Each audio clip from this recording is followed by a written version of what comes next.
Hello मेरे प्यारे योद्धाओं, कैसे हैं? आशा है खूब अच्छे से आपकी तैयारी चल रही होगी और जो अंतिम समय में चलती है, और उस कड़ी में मैं आपका सहायक हमेशा बनूंगा। तो देखिए, इसमें हम लोग क्या पढ़ेंगे। हमने क्या किया है कि जो बीपीएससी में क्वेश्चंस पूछे गए हैं उन सारे को समेटा हूँ, और शुरुआत में मैं क्या कहूँ तो उसमें मैं स्टार के नीचे जितने हैं ये, और उसके बाद शुरुआत में मैं इतिहास को भी समेटा हूँ, ताकि आपको जो क्वेश्चंस पूछे जाएंगे थोड़ा तथ्य को भी समेटा हूँ जो आपके परीक्षा के लिए बहुत ही उपयोगी हो। तो मिस नहीं करिएगा। हाँ, एक चीज़ और, चैनल पे नए हैं तो सब्सक्राइब करना नहीं भूलिएगा, क्योंकि मैं शिक्षक के लिए बहुत सारा वीडियो बनाता हूँ, क्योंकि खुद शिक्षक हूँ तो मैं उससे गुजरा हूँ।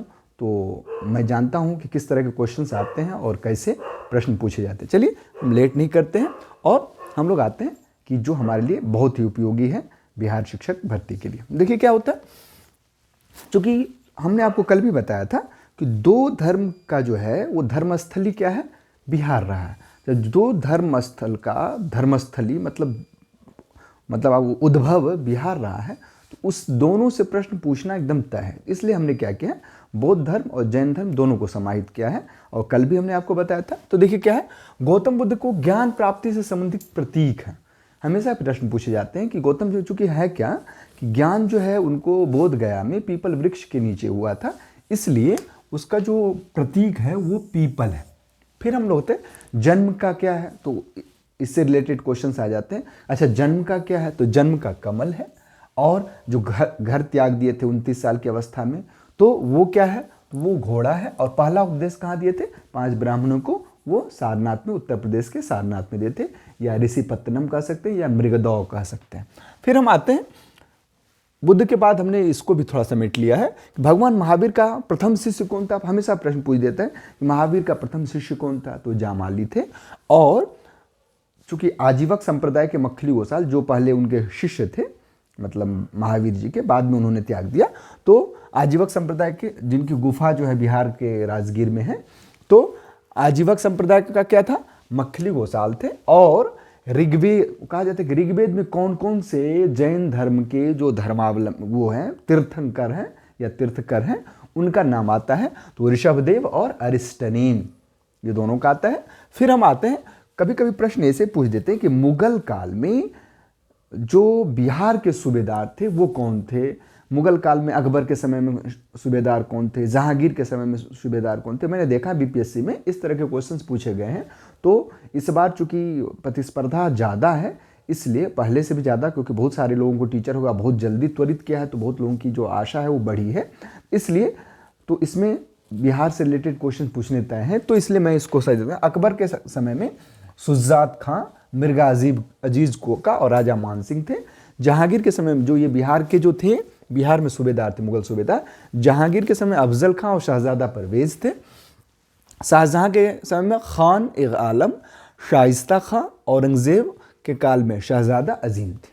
तो ये आपको देखिए, ये इससे रिलेटेड क्वेश्चन हमेशा पूछे जाते हैं, इसलिए इसको ध्यान देंगे। फिर वैसे तो सभी, अब है क्या कि बिहार में 2 ही जगह कुंड है, जलकुंड जो है, मतलब जलकुंड जो है वो 2 ही जगह है। एक या तो राजगीर में है या दूसरा जो मुंगेर में है। तो दोनों को हमने क्या किया है, एक जगह कर लिया कि जहाँ मतलब राजगीर में कितने कुंड हैं और मुंगेर में कितने, सबको एक जगह किया है। तो ब्रह्म कुंड है वो राजगीर में, ये सबसे ज़्यादा गर्म है, गर्म पानी कहा जाता है। सप्तधारा, सतधरवा भी इसको कहते हैं। फिर सूर्य कुंड है, मखदूम कुंड है, ये सारा जो है ये राजगीर में है। ऋषि कुंड, लक्ष्मण कुंड, सीता कुंड, रामेश्वर कुंड मुंगेर में। यदि आपको कुछ भी समझ में नहीं आए तो दोनों में से राजगीर या मुंगेर में से कोई एक मारेंगे तो 50% आपकी संभावना बढ़ जाएगी। वैसे कोई ज़्यादा नहीं है। ब्रह्म कुंड है तो वो सबसे ज़्यादा गर्म है, वो है राजगीर में। सप्तधारा या सतधरवा, सूर्य कुंड और मखदूम कुंड ये राजगीर में हो गए। ऋषि कुंड, लक्ष्मण कुंड, सीता कुंड, रामेश्वर को, राम मतलब रामेश्वर, राम सीता लक्ष्मण की बात आएगी, चूंकि वो वन में निवास किए थे, ऋषि हुए, इसलिए मुंगेर में। चलिए हम आते हैं, जल विद्युत परियोजना है क्या कि जो सोन नदी है, बिहार को मतलब नदियों का जिला कहा जाता है, नदियों का राज्य कहा जाता है। बहुत सारी नदी, बूढ़ी गंडक, कमला, बलान, बागमती, उसके बाद कोसी, ये सब इतनी ज़्यादा है। और यदि महानंदा, बहुत सारी नदी है। खैर हम उस पर चर्चा न करें। तो मुख्य रूप से जो जलप्रपात है, जलप्रपात मतलब जल विद्युत वाली परियोजना, वो कहाँ कहाँ है? तो जल विद्युत परियोजना है, अब क्या किया हमने कि जहाँ 4-5 जगह है, जैसे डेहरी ऑन सोन, रोहतास में बहुत सारा है, तो उसको मैंने एक जगह करके आपको बताने की कोशिश कर रहा हूँ। डेहरी, नासिरगंज, श्रीखंडी, सेवारी, जयनागरा, ये रोहतास में है जल विद्युत परियोजना। कटैया और डंगमरा सुपौल में है। वरुण जो है वो औरंगाबाद में है।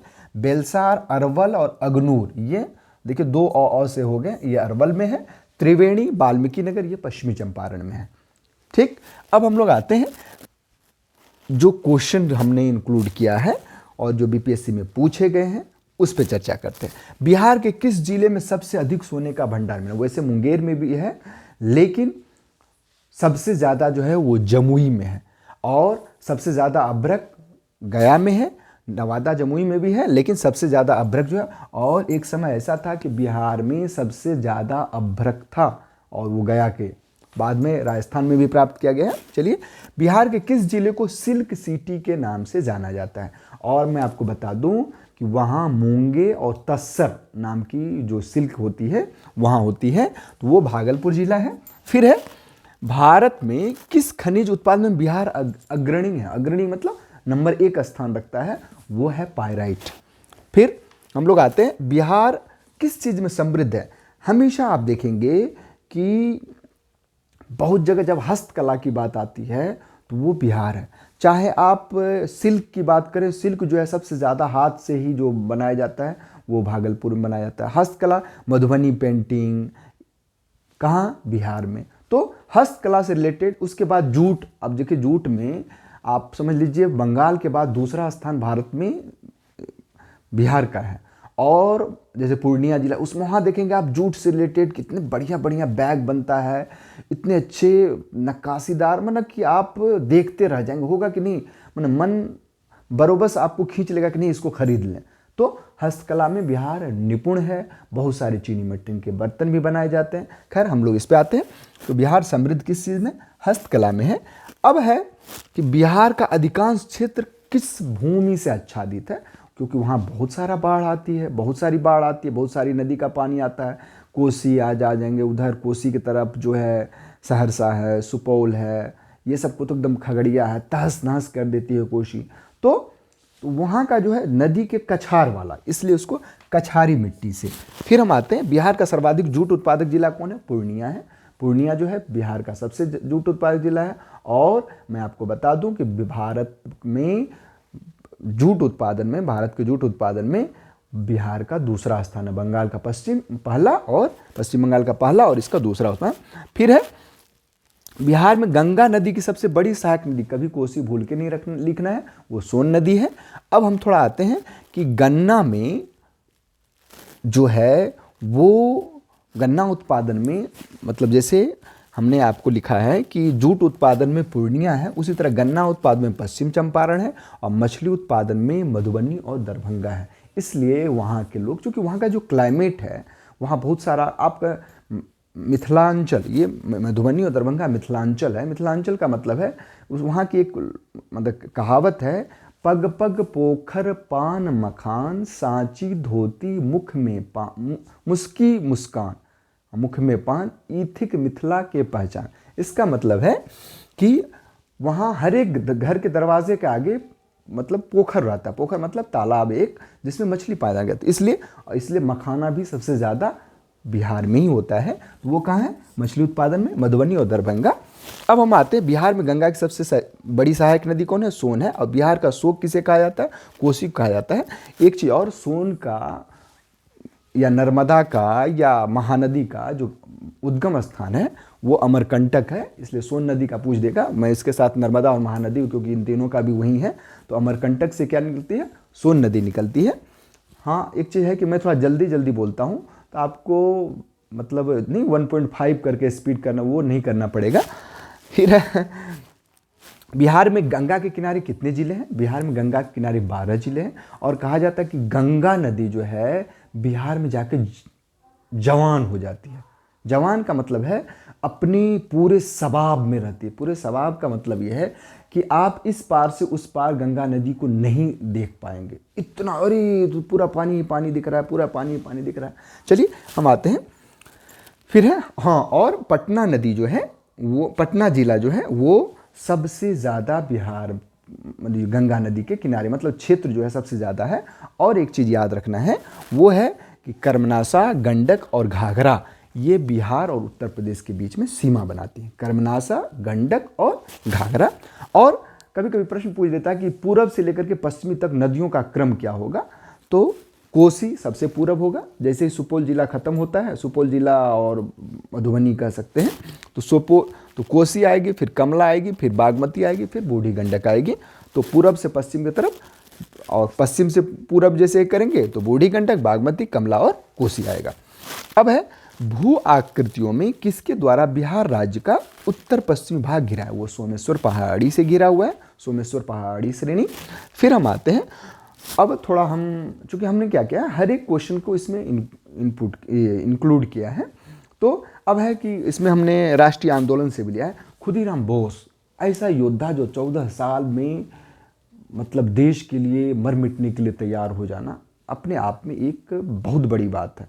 जहाँ 14 साल के बच्चे अपने क्या करना है वो भी नहीं ये निर्णय कर पाते हैं, उस समय देश के लिए कुर्बान हो जाना, और 14 साल में उनको फांसी हो गई।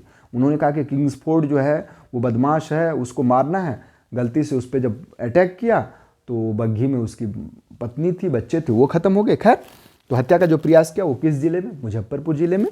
फिर हम आते हैं बिहार का चौरी विद्रोह, चौरी चौरा, तो फिर गोरखपुर का आप समझ लेंगे उत्तर प्रदेश, और चौरी विद्रोह कहाँ है? वो 1798 ईस्वी में हुआ था। किस वर्ष? और एक चीज़, हाँ, मन ऐसा योद्धा, जब 1857 की क्रांति हुई तो सभी लोगों ने अपने तरह से अथक प्रयास किया। देखिए, जब वो कम्युनिस्ट विचारधारा के इतिहासकार हैं ना, उन्होंने वो क्या कहते हैं कि नहीं नहीं, ये केवल कुछ लोगों का था विद्रोह, लेकिन नहीं, पूरे भारत जगह थे। और उत्तर भारत तो खास करके इतना, पूरा उत्तर भारत, रानी चेन्नम्मा का दक्षिण भारत कर लेते, सब पर्याप्त है।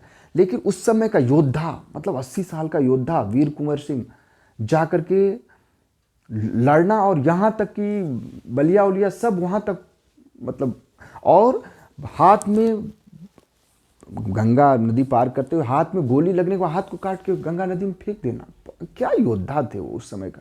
और आज के समय में युद्ध हो, खैर देश के लिए तो सभी मर मिटने के लिए तैयार होते हैं, तो लोग व्हाट्सअप खेलने लगेंगे। खैर, हम लोग बात आते हैं, वो कहाँ के रहने वाले थे, हमेशा पूछा जाता था। तो शेर कहेंगे बिहार का, बिहार ही नहीं भारत का शेर कहेंगे आप। वो कौन थे? वीर कुंवर सिंह। और कहाँ के रहने वाले थे? जगदीशपुर के रहने वाले थे। आज़ाद दस्ता, जब भारत छोड़ो आंदोलन हुआ 1942 में, करो या मरो की नारा गांधी जी ने दिया, उस समय एक आज़ाद दस्ता चलता था। और वो आज़ाद दस्ता कहाँ था, किस आंदोलन में? सॉरी, तो आज़ाद दस्ता बिहार में किस आंदोलन के दौरान हुआ? भारत छोड़ो आंदोलन के दौरान।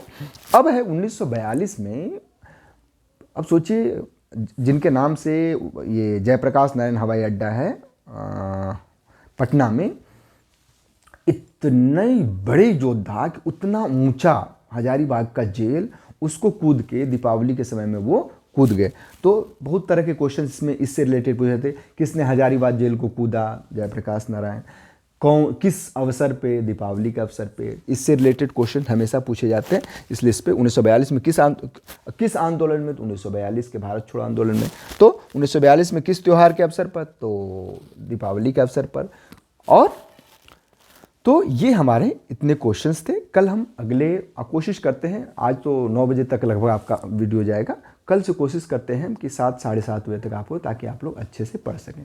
तो मिलते हैं कल, इन्हीं सारे तथ्यों को और अच्छे से रूप में, मतलब और सारे तथ्यों को जोड़ करके, ताकि आप बिहार की परीक्षा में, टीचर भर्ती परीक्षा में सफल हों।